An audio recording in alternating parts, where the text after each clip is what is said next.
100 kilometers from Sarajevo, two braced hands, or are they wings, open up to the Tjentište valley in offering. A peak is held between them in each direction. Before it, an immense altar of no precise denomination, consisting of three enormous concrete slabs, stands in the memorial's shadow.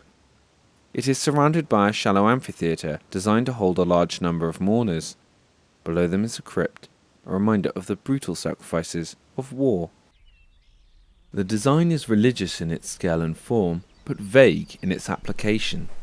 Its ambiguity between the hands of the living and the wings of the dead conjure notions of martyrdom not only shared by all Abrahamic faiths to some degree, but also to the region's folklore, a reference to the patriotic symbols of proud and perfect mountains, and the narrow pass to which, in June 1943, numbered 6-1, soldiers at the Battle of Sutjeska squeezed through as one unit to face the vanquishing flames of rebirth, heroism, and for nearly a third of those who fought, their final judgment.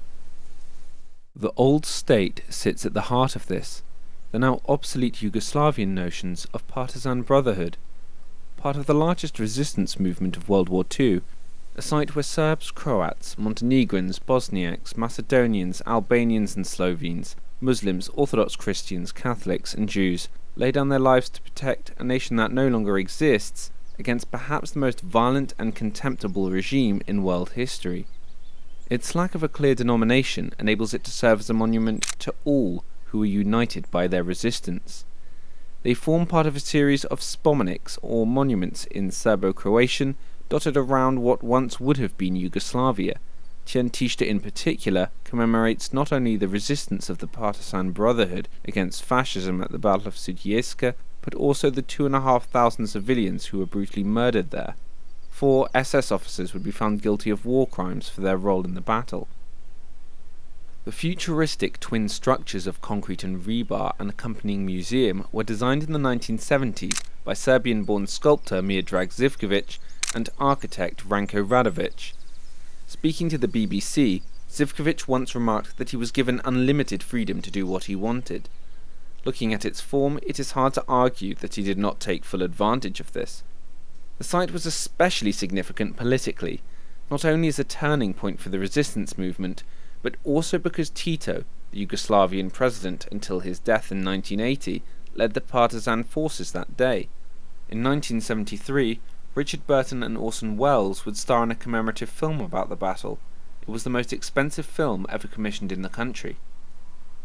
Yet as time has progressed, the memorial has begun to snag under an unconscionable weight that makes it a hard sight to face for many.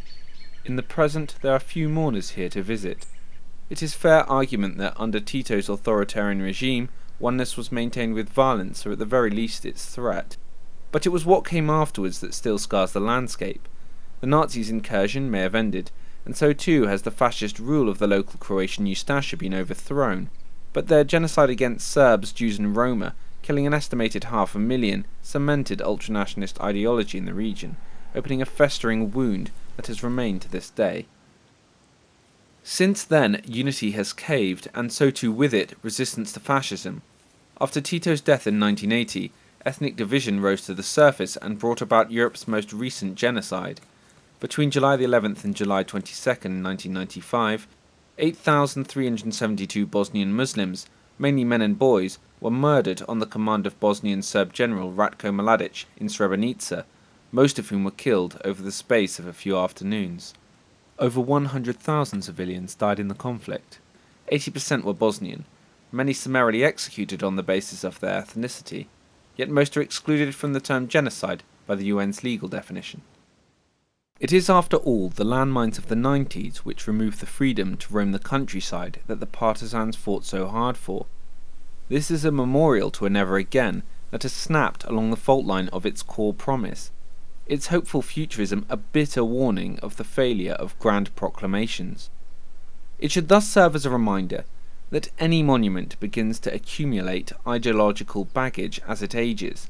No matter how seemingly timeless its founding principle, or how mesmerizing its design remains, context rebuilds the monument.